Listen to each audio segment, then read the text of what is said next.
نحمده ونصلي على رسوله الكريم أما بعد فأعوذ بالله من الشيطان الرجيم بسم الله الرحمن الرحيم إن الصلاة كانت على المؤمنين كتابا موقوتا। সম্মানিত শ্রোতা মণ্ডলী, আজকে আপনাদের সম্মুখে নামাজের সময় এবং খাস করে বিশেষ করে ফজর এবং ইশার নামাজ জামাতের সাথে আদায় করার গুরুত্ব ফজিলত সম্পর্কে আলোচনা করব। আল্লাহ রাব্বুল আলামিন তার পবিত্র কালামের মধ্যে জানাচ্ছেন যে ইন্নাস সালাতা কানাত আলাল মুমিনিনা কিতাবাম মাওকুতা। তো অবশ্যই আল্লাহ রাব্বুল আলামিন এই নামাজকে নির্দিষ্ট একটা সময়ের উপরে আল্লাহ রাব্বুল আলামিন ফরজ করেছেন এবং প্রতিটা নামাজের গুরুত্ব আল্লাহ রাব্বুল আলামিন কোরআন এবং হাদিসের মধ্যে জানিয়ে দিয়েছেন। যেমন সলাতুল আসর সম্পর্কে আল্লাহ রাব্বুল আলামিন বলছেন হাফিজু আলাস সালাওয়াতি ওয়াস সালাতিল উস্তা, তোমরা দরমিয়ানি নামাজের বেশি সংরক্ষণ করো, হেফাজত করো, এবং দরমিয়ানি নামাজ হচ্ছে সলাতুল আসর। তদ্রূপভাবে ফজর এবং ইশার নামাজের গুরুত্ব আল্লাহ রাব্বুল আলামিনের কাছে অনেক বেশি। বিশেষ করে এই শীতের সময় ইশা এবং ফজরের নামাজ জামাতের সাথে আদায় করা এটা একটা খুবই কঠিন কাজ যদি তার ঈমান দুর্বল হয়, কিন্তু মুমিনদের জন্য সেটা কখনোই নয়।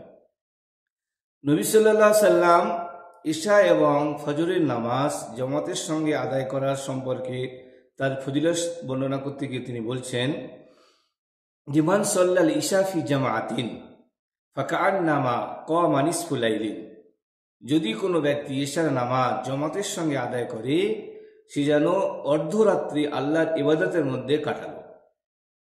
ওমান সাল্লা সুবহি ফি জামাআতিন ফাকাআন্নামা সাল্লাল লাইলা কুল্লাহ, এবং সে ব্যক্তি যদি ফজরের নামাজ জামাতের সাথে আদায় করে তো সে যেন গোটা রাতটা আল্লাহর নফল ইবাদতের মধ্যে কাটালো।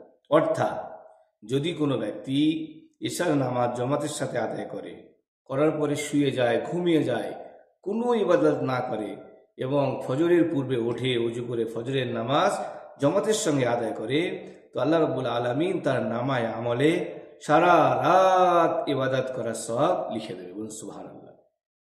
তারপরে হযরত আবু হুরায়রা রাদিয়াল্লাহু তাআলা আনহু থেকে একটি হাদিস বর্ণিত আছে, তিনি বলছেন যে আন আবি হুরায়রা রাদিয়াল্লাহু তাআলা আনহু قال قال النبي صلى الله عليه وسلم ليس صلاة الأثقل على المنافقين من الفجر والعشاء, যে মুনাফিকদের জন্য সব থেকে কঠিন এবং শক্ত নামাজ হচ্ছে ইশা এবং ফজরের সালাত।